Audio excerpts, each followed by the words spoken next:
So Bart, I'm looking forward to reading your book. From the people who have read it, I understand there's a lot of common sense, common courtesy even, but I'm not sure I understand the title. Most people don't and why you should, right?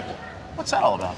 It's a very simple message, but it's something that most people are not doing. So think about people you interact with, friends or colleagues. Most people don't follow up. Yep. Most people don't do what they say that they're going to do. Most people don't say thank you.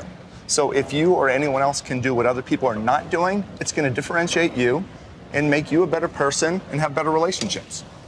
I get it. Thank you. You're welcome.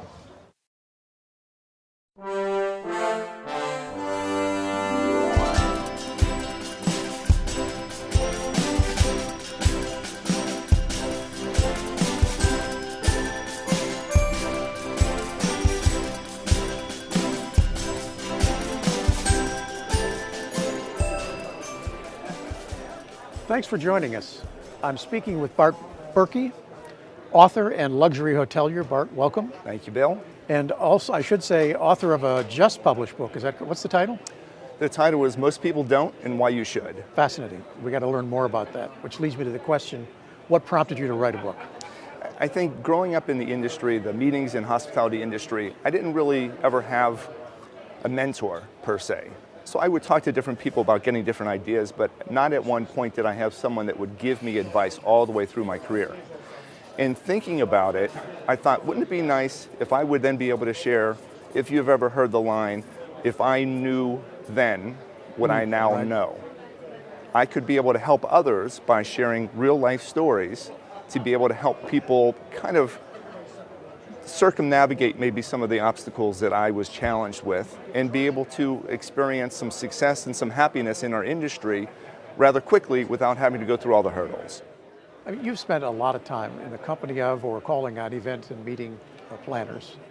So you know how they operate, what makes them tick, and how motivated they all seem to be. So is there advice in the book for how they too can, these are people who don't do what other people do. It's more along the lines to share best practices and stories of how people can do better. Right. So from a meeting planner example, there's one chapter in the book that's called Book My Meeting But Don't Talk to Me. And while we want to make sure that we all continue to embrace technology, and sitting in this room, you can see how important it is and valuable to the industry, but there are many meeting planners that don't want to have the two-way communication to talk to people. So here are all my details, and I would like you to be able to book my meeting, but don't call to ask me any questions about if I'm flexible. Don't call to ask me what the attendees are expecting, what my vision is of the meeting or of the event, the purpose of it, the goal of the organization.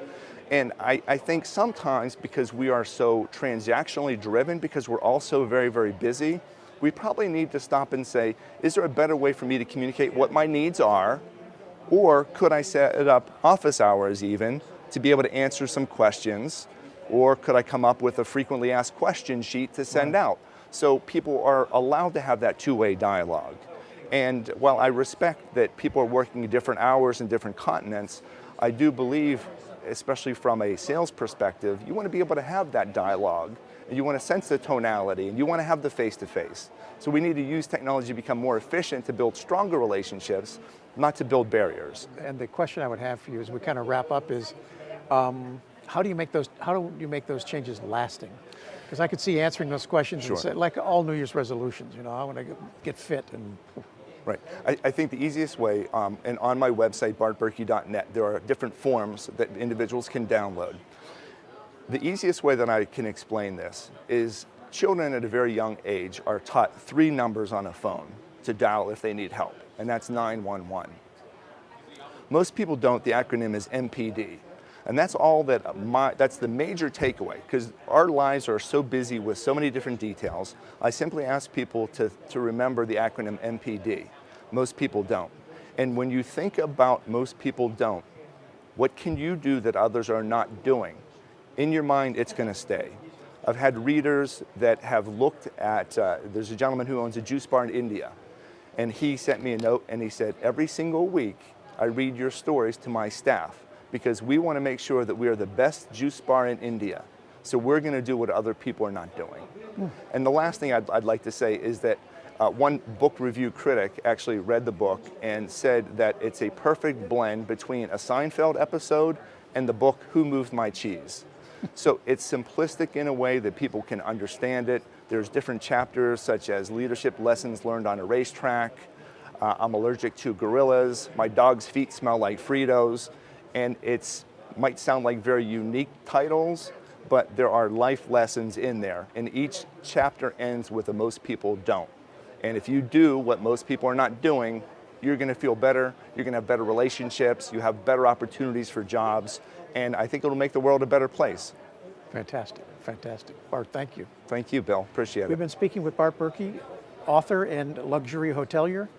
He would be happy to promote and explain the book to you. You can schedule a book promotional visit, or you can order the book if you go to bartberkey.net. Again, Bart, thank you so much. Thank you, Bill.